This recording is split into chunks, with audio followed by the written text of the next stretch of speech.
हुआ। हाँ, मुझे मियां अल्ताफ ने चीफ मिनिस्टर फारूक अब्दुल्ला हाँ, उसके पास ले गया, बोला फारूक साहब ने आपको बुलाया है, हाँ, अब मेरे साथ आ जाइए। बिल्कुल। वहाँ पर जाकर वो भाई सच बोलो तो खुदा साथ देगा, झूठ बोलोगे तो खुदा भी साथ नहीं देगा, फिर हुकूमत कहाँ देगी साथ। बोले वहाँ पर जब गए मैंने उठाया मसला, बोला आप हमारे बाप से लेकर जितनी पीढ़ियाँ गई तो वो आज तक हुकूमत तो नेशनल कॉन्फ्रेंस की थी, बिल्कुल। शेख अब्दुल्ला से लेकर बिल्कुल, बाकी कोई पार्टी नहीं नहीं थी। थी। उसने मुझे बोला आप लोगों ने आज तक मेरे बाप से लेकर मुझ तक, मेरे लड़के तक वोट दिया, अब आप इनकार क्यों करते हैं, आप क्यों गए दूसरी पार्टी में। मैंने बोला मसला ये है सर, हमारी सर्टिफिकेट SRO मरकज ने जब इशू किया तो यहाँ स्टेट का SRO आपने इशू किया, हाँ, ये इनकार करता है, ये मुझे हमें सर्टिफिकेट देना नहीं चाहता है। उसने पकड़ लिया बड़े रूप से, फारूक अब्दुल्ला ने मियां अल्ताफ को पकड़ा, बोले क्यों, बोले जनाब ये मुझसे दूर है, मैं इनसे दूर हुआ।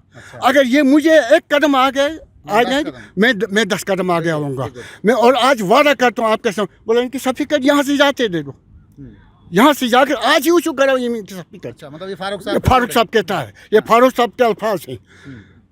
जब यहाँ आए मैंने 10-12 आदमियों को उसके पास ले गया, बोला वोट आप ही को देंगे। इस तरह हाथ बांधा, बोला 1 हफ्ता इलेक्शन तक सब्र करो। अच्छा, लोग कहेंगे कि मुझे ताने देंगे कि इसी वजह से इसी ने बंद करवाया था और इसी ने आज वोट की लालच से उसको।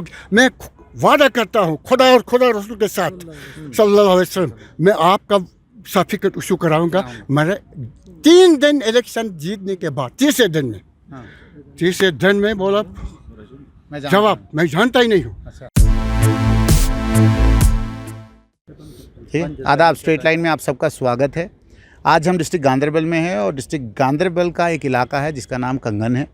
कंगन के कुछ लोग हमसे आज जो है मुखातिब हो रहे हैं और इनकी एक बहुत ही पुरानी डिमांड है जो शायद केंद्र सरकार भी जानती है कि 1989 में इनको केंद्र सरकार ने, प्रेसिडेंट ऑफ इंडिया ने जो है इनको SC स्टेटस दिया था। और उसमें सबसे पहले जो जम्मू कश्मीर के ट्राइबल स्टेटस में अगर देखा जाए तो सबसे पहले इनकी ट्राइब जो दर्द शीना ट्राइब है उनको दिया गया था।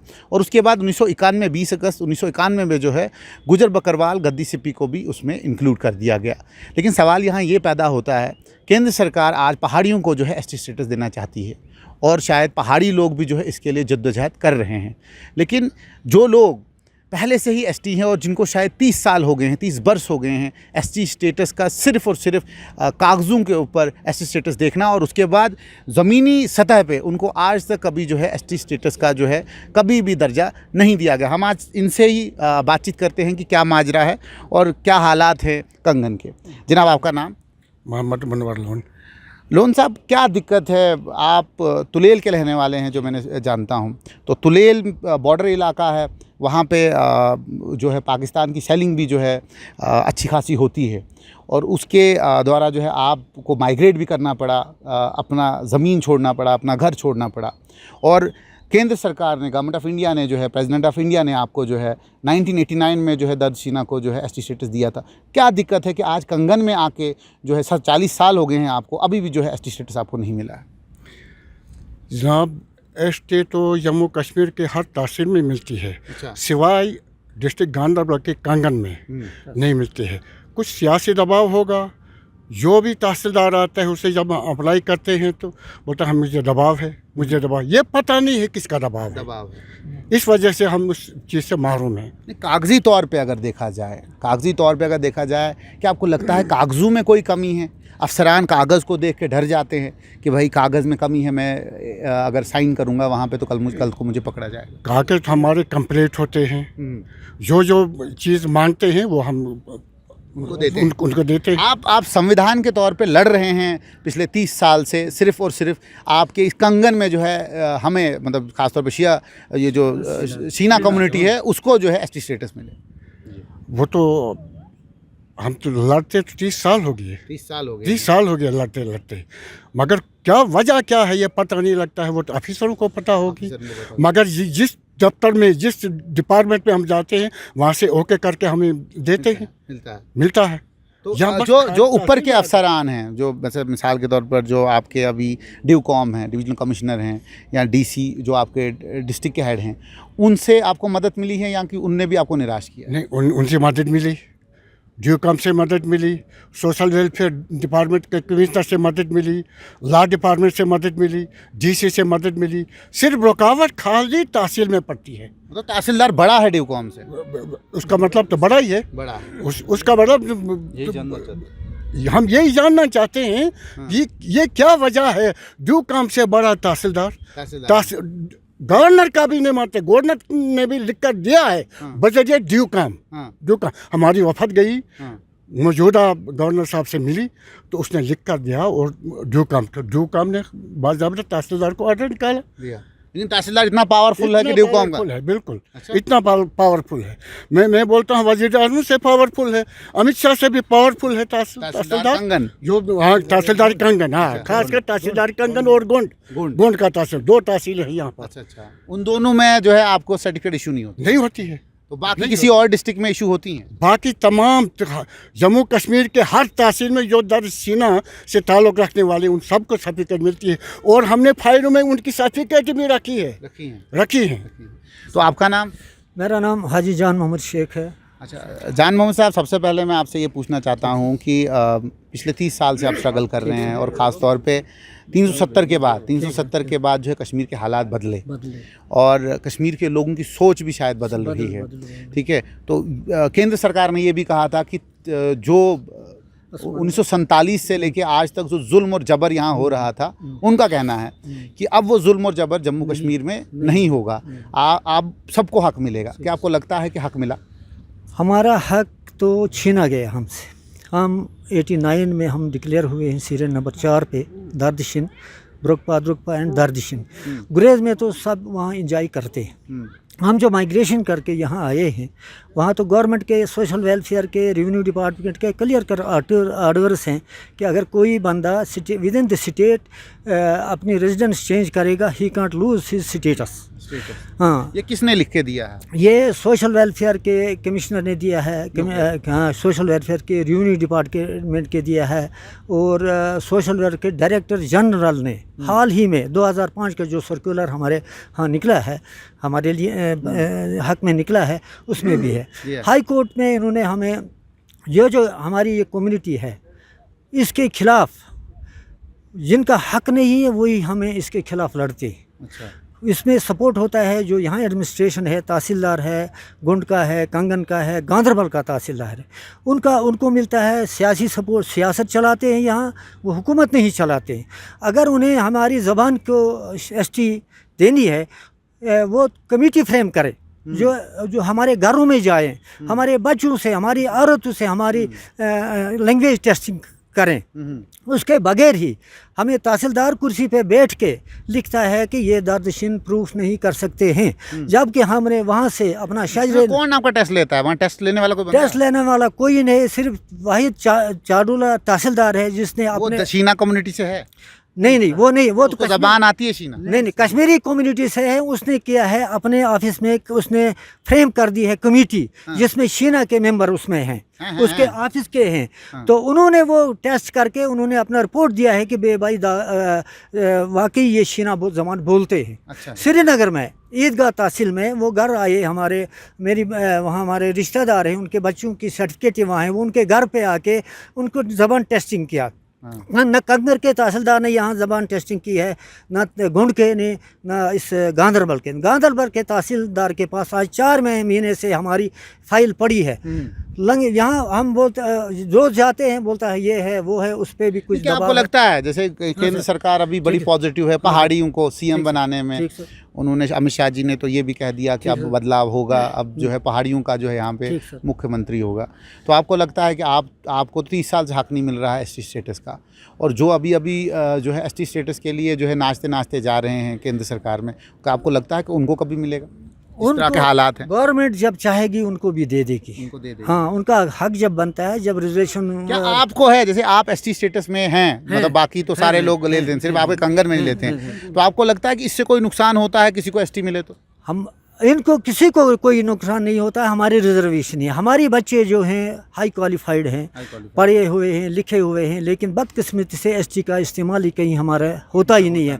हक हमसे छीना गया है, हक हमसे छीना गया है, सिर्फ तहसीलदार ही करते हैं। जैसे मिसाल के तौर पर पार्टियां जो है पीडीपी का भी जो है 90s में जो है वो वजूद में आई, ठीक है। उससे पहले यहाँ पे जो है सिर्फ और सिर्फ नेशनल कॉन्फ्रेंस थी जो पावर में थी। तो क्या आप नेशनल कॉन्फ्रेंस को वोट नहीं देते थे, उस पार्टी को वोट नहीं देते थे, या कोई और मसला था जिसकी वजह से आप आज तक सफ़र कर रहे हैं? नहीं, हम तो वोट देते थे। अच्छा। कुछ वजह थी जिसकी वजह से कुछ लोग हैं जो कुछ परसेंट नहीं देते होंगे। अक्सर लोग हम मियां अल्ताफ साहब को वोट देते थे। आप ही कम्युनिटी में उनकी पूरी इज्जत है? पूरी इज्जत, वो भी हमें इज्जत करता है। लेकिन हमारी इज्जत वो करके उसने पीछे से छोटे छोटे लगा रखे हैं हमें। अच्छा। हमें लगता है कि उसी का ऐसा भी तो हो सकता है, मे बी मियां अल्ताफ जी को पता ना हो, कोई और जो है बंदे हो जो उनका नाम खराब और भी बंदे हैं मतलब मियां अल्ताफ साहब को बदनाम कराने के लिए वो काम करते हैं। इनकी भी कोई एजेंसियां हैं जो काम करती हैं। अच्छा। लेकिन खास कर ये यहाँ जो है न डूम काम का ऑर्डर माना जाता है, न डीसी का ऑर्डर। आपको लगता है कि अगर मियां अल्ताफ जी कल को आपकी तरफ आ जाएं और कहें कि दे दो जी एसटी स्टेटस, मैं इनके साथ हूँ, तो क्या दर्द सीना कम्युनिटी सारा का सारा जो है मियां अल्ताफ को वोट देगी या मियां अल्ताफ को सपोर्ट करेगी? अब वोट का मसला नहीं, फिर भी मैं कह रहा हूँ अगर कम्युनिटी पूरा का पूरा वो सपोर्ट करते, वो कहते हैं ठीक है भाई, अब अगर हुकूमत उन्हीं की है, अमित शाह की नहीं है, ठीक है ना, हुकूमत मनोज सिन्हा की नहीं है, हुकूमत डीसी साहब की नहीं है, डिवकॉम साहब की नहीं है, किसी की हुकूमत नहीं है, चलती हुकूमत मियाँ साहब की है। क्या मियाँ साहब अगर आपको कागज़ पर लिख के दे देते हैं आप एसटी स्टेटस हैं, तो क्या आप उनको सपोर्ट करोगे? वैसे आजकल का जो वोट है वो बहुत कीमती वोट है, बहुत कीमती वोट है। वोट भी लोग देख के दे देंगे, वोट भी लोग देंगे। हम ये गारंटी नहीं दे सकते हैं कि हाँ, बोले वोट नहीं देंगे। उसको हमने आजमाया है। अच्छा। जब पिछले इलेक्शन में जब ये मसला हुआ, मुझे मियां अल्ताफ ने चीफ मिनिस्टर फारूक अब्दुल्ला उसके पास ले गया, बोला फारूक साहब ने आपको बुलाया है, अब मेरे साथ आ जाइए। वहाँ पर जाकर वो भाई सच बोलो तो खुदा साथ देगा, झूठ बोलोगे तो खुदा भी साथ नहीं देगा, फिर हुकूमत कहाँ देगी साथ? वहाँ पर जब गए मैंने उठाया मसला, बोला आप हमारे बाप से लेकर जितनी पीढ़ियाँ गई तो वो आज तक हुकूमत तो नेशनल कॉन्फ्रेंस की थी, शेख अब्दुल्ला से लेकर बाकी कोई पार्टी नहीं थी। उसने मुझे बोला आप लोगों ने आज तक मेरे बाप से लेकर मुझ तक, मेरे लड़के तक वोट दिया, अब आप इनकार क्यों करते हैं, आप क्यों गए दूसरी पार्टी में? मैंने बोला मसला ये है सर, हमारी सर्टिफिकेट SRO मरकज ने जब इशू किया तो यहाँ स्टेट का SRO आपने इशू किया, ये इनकार करता है, ये मुझे हमें सर्टिफिकेट देना नहीं चाहता है। उसने पकड़ लिया बड़े रूप से, फारूक अब्दुल्ला ने मियां अल्ताफ को पकड़ा, बोले क्यों? बोले जनाब ये मुझसे दूर है, मैं इनसे दूर हुआ। अच्छा। अगर ये मुझे एक कदम आ गए मैं 10 कदम आगे आऊँगा मैं, और आज वादा करता हूँ आपके सामने। बोले इनकी सर्टिफिकेट यहाँ से जाते दे दो, यहाँ से जाकर आज ही इशू कराओ ये सर्टिफिकेट। अच्छा, मतलब ये फारूक साहब कहता है, ये फारूक साहब के अल्फाज हैं। जब यहाँ आए मैंने 10-12 आदमियों को उसके पास ले गया, बोला वोट आप ही को देंगे। इस तरह हाथ बांधा, बोला 1 हफ्ता इलेक्शन तक सब्र करो। अच्छा। लोग कहेंगे कि मुझे ताने देंगे कि इसी वजह से इसी ने बंद करवाया था और इसी ने आज वोट की लालच से उसको, मैं वादा करता हूँ खुदा और खुदा रसूल के साथ सल्लल्लाहु अलैहि वसल्लम, मैं आपका सर्टिफिकेट इशू कराऊंगा। मेरे 3 दिन इलेक्शन जीतने के बाद तीसरे दिन में बोला जवाब मैं जानता ही नहीं हूँ। अच्छा। जाओ यहाँ से भागे वहाँ जाओ, सियासत खेल आपके साथ। ये मसला है। तो आपको लगता है कि मतलब जैसे भारतीय जनता पार्टी है वो कहती है कि भाई साहब हम पहाड़ी, मतलब मैं इसलिए आपको बोल रहा हूँ कि केंद्र सरकार बड़ा पॉजिटिव है इस मसले में, ठीक है। अगर वो कह रही है पहाड़ियों को जी ऐसी स्टेटस मिलेगा, और पहाड़ी के बड़ा मायनाज लीडर बुखारी साहब जो सुरंगकोट के हैं, वो उन्होंने जो है ज्वाइन तो नहीं किया, एक किस्म की उनके साथ हाँ मिलाई कि भाई हम उस पार्टी को वोट देंगे जो हमें एसटी स्टेटस देगा।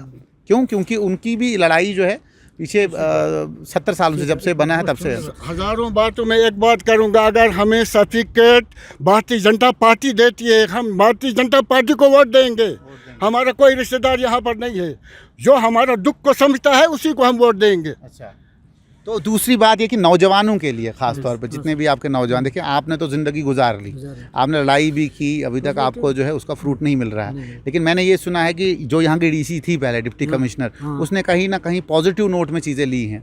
अब वो ट्रांसफ़र हो गई हैं यहाँ से, लेकिन तब भी आपकी 9 तारीख को एक और यहाँ पे अभी जो है मीटिंग कंसर्न होने वाली है। वहाँ पे क्या अभी जो है फैसले होंगे वो देखना है हमने। लेकिन तब भी क्या आपको लगता है कि केंद्र सरकार पॉजिटिव है इन मसलों में, कि उन गरीबों को जिनको दबाया जाता था उनको कहीं ना कहीं हम सपोर्ट करेंगे? हमें उम्मीद है कि ये जो केंद्र सरकार है वह हमारे हक में होगी, वो हमारा हक हमें दिला के रहेगी, ताकि हमारे नौजवान, हमारा दुकानदार, हमारा गाड़ी वाला बेनिफिट ले ले। जो भी यहाँ हम देखो 20,000 से ज़ायद ही लोग हम यहाँ बसते हैं। कहीं हमारे स्कॉलरशिप भी हमारे बच्चे को नहीं मिलता है, कमी हमारा वीडियो है उसको भी वो कुछ भी नहीं मिलता है। कभी आपने पूछा कि भाई बडगाम वाला तहसीलदार जो है या श्रीनगर वाला तहसीलदार जो है वो नया कानून पढ़ता है, या कंगन वाला तहसीलदार को नया कानून मिलता है? उसको कानून पढ़ के वो ला कानूनियत इख्तियार करता है। अच्छा। पिछली दफ़ा हमारी सर्टिफिकेट दस्तखत करके बिल्कुल फाइल को दस्तखत करने के टाइम उसने बोला, उसकी रिकॉर्डिंग, हमारे तहसीलदार की रिकॉर्डिंग हमारे पास मौजूद है कि भाई मुझे धमकाए, मुझे प्रेशर है। प्रेशर वो किसका है वो पता नहीं चल रहा। वो पता नहीं प्रेशर उसको किसके, उसको भी ट्रांसफर किया। अच्छा। जो आता है वो बस जो इस बात ऐसी ये ट्रांसफर करता कौन? देखो ट्रांसफर सेक्रेटरीट से होती है, ठीक है, नीचे से तो होती नहीं है। तो इट मींस कि भाई साहब आज भी हुकूमत नेशनल कॉन्फ्रेंस की है, जिसकी भी है, तो हमें पता 2 महीने 3 महीने के बाद तहसीलदार ट्रांसफर हो गया। अच्छा। हाँ, उसकी वजह यही है, जो भी हमारे फेवर में बात करता है, जो भी हमारा कागज तैयार करता है, उसको ट्रांसफर कर देते हैं। आपको लगता है कि अंधेरे के बाद उजाला आने की कहीं ना कहीं संभावना है? हमें है। मुझे तो लग रहा था सर ऐसा ही कुछ। हाँ। भारतीय जनता पार्टी जब से यहाँ पे छा गई थी, हाँ। हमें उम्मीद था कि हमारा गरीबों का जो हक है वो हमें ज़रूर मिलेगा। लेकिन कहीं ना कहीं शायद लग रहा है हुकूमत का भी साया कहीं पे पड़ता है, हाँ। और धूप कहीं पे पड़ती है। उनका नाम ही है काम कोई कर जाता है। हाँ। यहाँ पे एडमिटेशन अगर आ जाती है, हाँ। किसी को भी लाते हैं, डीसी लाते हैं, तहसीलदार लाते हैं, वो हमें बाज़ाब्ता तौर से कागज़ मांगते हैं। अच्छा। हम पूरा डॉक्यूमेंट्स ला कागज आप उनको देते हैं? वही वापस दे देते हैं। जितना हमारा वजन नहीं होगा, जितना हमने फाइल्स बना के दे दिए, लेकिन रब जाने वो जाते कहाँ पे, अच्छा, किस दफ्तर में वो पड़े। जब दफ्तर में कागज़ मांगना जाते हैं वहाँ इनकार होते हैं। यहाँ पे जब मौके पे साइन करने टाइम पे तहसीलदार हुआ, ये कौन चेंज करता है? डीसी। अभी डीसी साहब थी यहाँ पे जिन्होंने हमारे हक में फैसला दे दिया था, और लास्ट जिस दिन हमारा 5 तारीख का तारीख था कि डिसीजन हमारा। अभी मनोज सिन्हा साहब से आपको मिलने का मौका मिला? कभी आपने कोशिश की? नहीं मिला सर, बहुत कोशिश करने के बाद अभी आपके माध्यम से, आपके वसालत से एलजी साहब को हम ये पुरजोर अपील करते हैं कि इस बात पे वो थोड़ा सा जांच लें कि हमारा इस हक को, हम हक के लायक हैं या नहीं है। अगर हमारा हक है, इस हक को दिया क्यों नहीं जाता है? इसको रोका है, किसने रोका है? ये भी सुना है दर्द सीना कम्युनिटी के बहुत सारे मेंबरान जो हैं भारतीय सेना में भी हैं, और ख़ास तौर पे देश के लिए वो लड़े भी हैं, और वो इस दहशतगर्दी के ख़िलाफ़ भी लड़के जो है वो शहीद हुए हैं। तो मैंने ये भी सुना हुआ है कि मुल्क के लिए हमेशा, मुल्क की अजमत के लिए जो है वो खड़े रहे हैं। तो आपको लगता नहीं कहीं ना कहीं नाइंसाफ़ी है कि जिन्होंने खून दिया उनको कभी जो है उनका खून का हिसाब भी नहीं दिया गया? जी सर, बिल्कुल मुझे लग रहा है ऐसा ही। ये सरेआम है। मैंने हिंदुस्तान का वर्ल्ड टच एंड बैक हूँ मैं सर, मैं हिंदुस्तान का रखवाला हूँ, तब भी था अब भी हूँ। मेरा ज़रूर पहनावा जो है सर इस वक्त चेंज हुआ है, हाँ। लेकिन मेरा कफन दफन जो है मैंने जो यहाँ पर छोड़ के आया हूँ वहीं पे। आने वाले कल के लिए मुझे अगर मैसेज मिल जाए, मैं सब बीवी बच्चा छोड़ करके पहले अपने देश के लिए खड़ा हूँ। जिसने देश के लिए अपनी जवानी गुजारा हूँ, ये आने वाला कल भी मैं उन्हीं के लिए गुजारूंगा। और हम भारतीय हैं, भारतीय थे, भारतीय रहेंगे। हम इस देश में रहे हैं, इसी देश में हमें निमाला मिला है। हम किसी का गुण नहीं गाते, लेकिन हमें ये चीज़ जानना चाहते हैं कि डिस्ट्रिक्ट गांदरबल के अंदर कानून किसका चलता है। अगर मरकज़ी हुकूमत बीजेपी की इस वक्त पूरे हिंदुस्तान में छाई हुई है, तो गांदरबल के बीच में हुकूमत किसकी है? इधर कानून किसका है? यहाँ पे डॉक्यूमेंट बनाए जाते हैं, डॉक्यूमेंट को चुराए जाते हैं, डॉक्यूमेंट उड़ाए जाते हैं, तो किसकी हुकूमत? कोई कुछ कहता ही नहीं है। हम जिस जगह जाते हैं गुस्से और लातों के सिवा हमें कुछ नहीं मिलता है। और खाना फूसी यहाँ पे जब भी दफ्तर में जाते हैं बोलते धीरे से बात करो। क्यों धीरे से? क्या भाई, अगर हम तहसीलदार साहब से बात करते हैं, मैं ये प्रूफ देता हूँ, मैं सच्चाई से कहता हूँ कि तहसीलदार साहब ने मुझे खुद कहा है कान में कान मिला के बात करो। मैं बोला सर क्यों, क्या वजह है? कान से कान मिलाने क्या बात है? बोला दीवारों के कान नहीं, यहाँ सुनेंगे, सब जा करके बात इशू करेंगे। मैं इसका मतलब आप चोर हो, आप तहसीलदार हो। ये तहसीलदार हमारा यहाँ पे जहाँ काजगुंड से आया था शौकत साहब, ये उसके वार्ड से सर, और मैं ये प्रूफ देता हूँ। प्रूफ के साथ में ये। इसी तरह से इस वक्त हमारी सर्टिफिकेट जो है, अगर यहाँ पे एसटी रिजर्व किया गया है, 70% उसमें एसटी दिखाया गया है, वो 70% शो कर दे, हमें एसटी नहीं चाहिए। नहीं चाहिए। अगर हमारा हक है तो हमारा हक रुका है तो किस आपको जगह लगता है रुका कि है? आज भी एडमिनिस्ट्रेशन में ऐसे लोग हैं जो किसी पार्टी के नुमाइंदे हैं, बिल्कुल सर है, जो काम कर रहे हैं उस बिल्कुल है पार्टी सर। के? अगर एक दफ्तर में जाते हम, हाँ। गांधरबल के बीच में हाँ। किसी भी दफ्तर में जाते हैं, बीजेपी का मुझे नहीं लग रहा है कोई है यहाँ, कोई नहीं। कोई भी नहीं है कोई सर, नहीं। कोई भी नहीं है। मैं ये दावे से कहता हूँ, कोई भी नहीं। अगर होता हमें ये हक मिल जाता। हमारा कैंडिडेट उतरा है गुरेज दलेल से, हाँ। राजा एजाज, उसने 1400 वोटों से जीत लिया। ओके। उसके बाद वो जब वहाँ पे पहुंचा, हम सब टारगेट हो गए। सब। हमने सोचा था कि अब हमारा काम बन जाएगा, लेकिन यहाँ पे कानून किसी का चलता है, दबदबा किसी का चलता कोई है, और। हाय हाय किसी और की है। और ये है हमारे साथ थे दरसीना कम्युनिटी के लोग, जिन्होंने केंद्र सरकार के को फिर अपील की है और कहा है कि जल्द से जल्द जो है इसका संज्ञान लिया जाए। और ख़ासतौर पे मनोज सिन्हा जी को कहा है, वो मिल नहीं पाए हैं अभी तक, कि वो भी अगर इस वीडियो को देखते हैं, इस वीडियो के माध्यम से इन्होंने अपील की आपके सामने कि भाई हमारे नौजवानों का जो है मुस्तकबिल इस कैटेगरी के साथ जुड़ा है। इनके नौजवान आज एमफिल हैं, इंजीनियर हैं, लेकिन एसटी का जो है यहाँ पे फ़वाइद ले नहीं पाते हैं। और बाकी जो शीना कम्युनिटी के लोग अलग अलग डिस्ट्रिक्ट्स में हैं, श्रीनगर में, बडगाम में, बाकी जगहों पे, उन सबको जो है सर्टिफिकेट्स इशू की जा रही हैं। इनका ये कहना है कि हुकूमत किसकी है? क्या हुकूमत मनोज सिन्हा जी चला रहे हैं, या हुकूमत आज भी जो है गांधरबल में किसी और की चल रही है? इस सवाल का जवाब जो है एडमिनिस्ट्रेशन देगी। हमारा काम है आप तक खबर पहुँचाना। जुड़ते रहें स्ट्रेट लाइन के साथ।